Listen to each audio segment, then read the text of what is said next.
ಖಾನಾಪುರ ತಾಲೂಕಿನ ರೈತರಿಗೆ ಸಂಕಷ್ಟ ತರುತ್ತಿರುವ ಕಾಡು ಪ್ರಾಣಿಗಳ ಹಾವಳಿನ ತಪ್ಪಿಸಬೇಕೆಂದು ಆಗ್ರಹಿಸಿ ಬುಧವಾರ ನೇಗಿಲ ಯೋಗಿ ರೈತ ಸಂಘಟನೆ ಪ್ರತಿಭಟನೆ ನಡೆಸಿ ಅರಣ್ಯ ಇಲಾಖೆಯ ಡಿಎಫ್ಒಗೆ ಮನವಿ ಸಲ್ಲಿಸಿದ್ರು. ಖಾನಾಪುರ ತಾಲೂಕಿನಲ್ಲಿ 60% ಅರಣ್ಯ ಪ್ರದೇಶ ಇರುವುದರಿಂದ ಈ ಭಾಗದ ರೈತರಿಗೆ ಕಾಡು ಪ್ರಾಣಿಗಳಿಂದ ರೈತನು ಬೆಳೆದಂತ ಬೆಳೆ 12 ತಿಂಗಳು ಸಂಪೂರ್ಣ ಹಾಳಾಗುತ್ತಿದ್ದು, ಸರ್ಕಾರದ ಮೂಲಕ ಅರಣ್ಯ ಇಲಾಖೆ ಅಧಿಕಾರಿಗಳಿಂದ ಸಿಗುವಂತೆ ಬೆಳೆ ಪರಿಹಾರವೂ ಕೂಡ ಸರಿಯಾಗಿ ಸಿಗುತ್ತಿಲ್ಲ ಎಂದು ಆರೋಪಿಸಿದ್ದಾರೆ. ಏನಪ್ಪ ನಮ್ಮ ರೈತರ ಸಮಸ್ಯೆ ಅಂದ್ರೆ 12 ತಿಂಗಳಿನಿಂದ ನಮ್ಮ ರೈತನ ಬೆಳೆ ಪ್ರಾಣಿಗಳಿಂದ ಸಂಪೂರ್ಣ ನಾಶ ಆಗತೈತಿ. ನಮಗೆ ನಿಮ್ಮದು 25% ಪರಿಹಾರ ಬೇಡ, ನಮಗೆ ಶಾಶ್ವತ ಪರಿಹಾರ ಕೊಡಬೇಕಂತೇಳಿ ಜುಲೈ 21ಕ್ಕೆ ಒಂದು 400 ಜನ ಕ್ಷೇತ್ರದಾನ ರೈತರೆಲ್ಲ ಸೇರಿ ನಾವು ಹೋರಾಟ ಮಾಡಿ ಮನವಿ ಕೊಟ್ಟಿದ್ದು.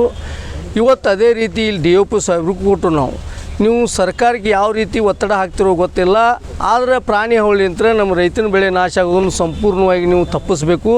ನಮ್ಮ ರೈತನ ಶಾಶ್ವತವಾಗಿ ಸ್ವತಂತ್ರವಾಗಿ ಇರುವಂಥ ಕೆಲಸ ನೀವು ಕೈಗೊಳ್ಳಬೇಕಂದಾಗ ಇವತ್ತು ಮೇಲಧಿಕಾರಿ ತಿಳಿಸ್ತು ಅಂದರು.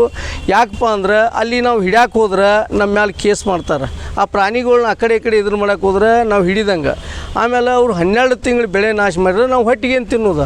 ಕೆಲ ರೈತರು ಬೆಳೆದ ಬೆಳೆ ನಾಶವಾದರೂ ಕೂಡ ರೈತರಿಗೆ ಸರ್ಕಾರದಿಂದ ಸಿಗುವ ಪರಿಹಾರ ಕೇವಲ 25% ಮಾತ್ರ ಸಿಕ್ಕಿದೆ.